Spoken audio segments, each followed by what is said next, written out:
Assalamualaikum warahmatullahi wabarakatuh. Perkenalkan, nama saya Nabila Putri.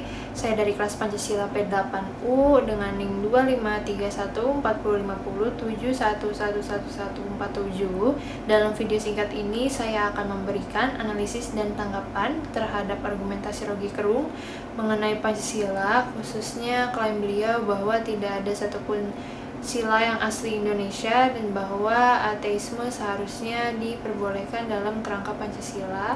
Nah, analisis ini akan saya hubungkan dengan filsafat Pancasila menurut Natonegoro yang sudah kita pelajari selama di perkuliahan.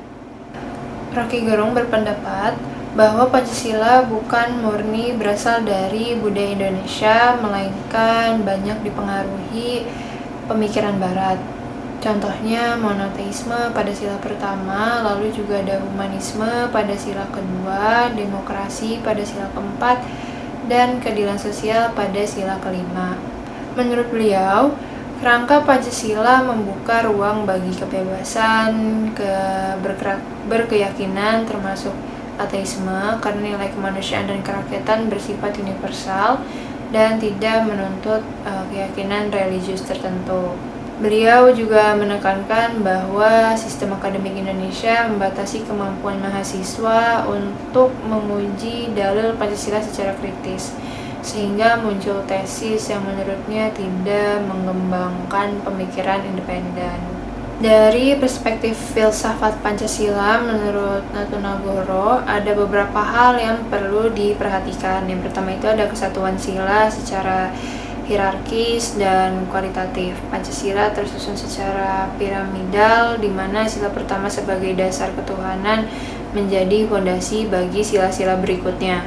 Setiap sila saling mengisi dan memberi kualitas satu sama lain, membentuk sistem filsafat yang utuh, bukan sekadar kumpulan nilai asing saja.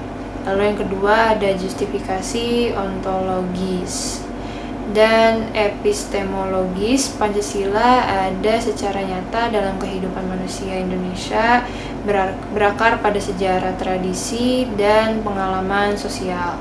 Sebagai sistem pengetahuan, Pancasila menghubungkan pengalaman empiris, rasionalitas, intuisi, dan kesadaran spiritual bangsa Indonesia. Lalu yang ketiga ada nilai dan fungsi aksiologis. Nah, Pancasila ini mencerminkan cita-cita dan harapan bangsa, sekaligus prinsip yang diterapkan dalam kehidupan nyata. Sila-sila Pancasila menjadi pedoman moral dan sosial untuk mencapai keadilan, persatuan, dan juga kesejahteraan. Nah, dengan perspektif ini, meski ada pengaruh dari luar, Pancasila tetap unik dan disesuaikan dengan konteks Indonesia.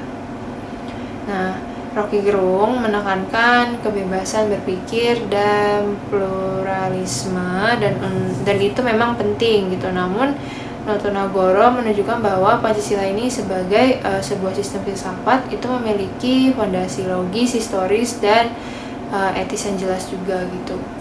Nah, untuk kesimpulannya, jadi argumentasi Rocky Gerung itu penting ya untuk membuka perspektif kritis dan juga historis tentang Pancasila.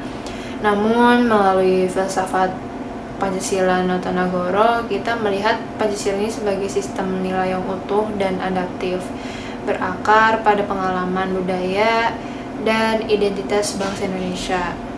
Nah, ruangan untuk pluralisme pun termasuk bagi ateisme itu bisa dipahami secara filosofis, meski penerapannya dalam praktik sosial politik itu pastinya nantinya akan memiliki beberapa tantangan tertentu gitu. Dan demikian analisis dan tanggapan saya terhadap argumentasi Rocky Gerung. Nah, terima kasih atas segala perhatiannya, semoga bermanfaat untuk kita semua dalam memahami filsafat Pancasila secara kritis dan kontekstual. Wassalamualaikum warahmatullahi wabarakatuh.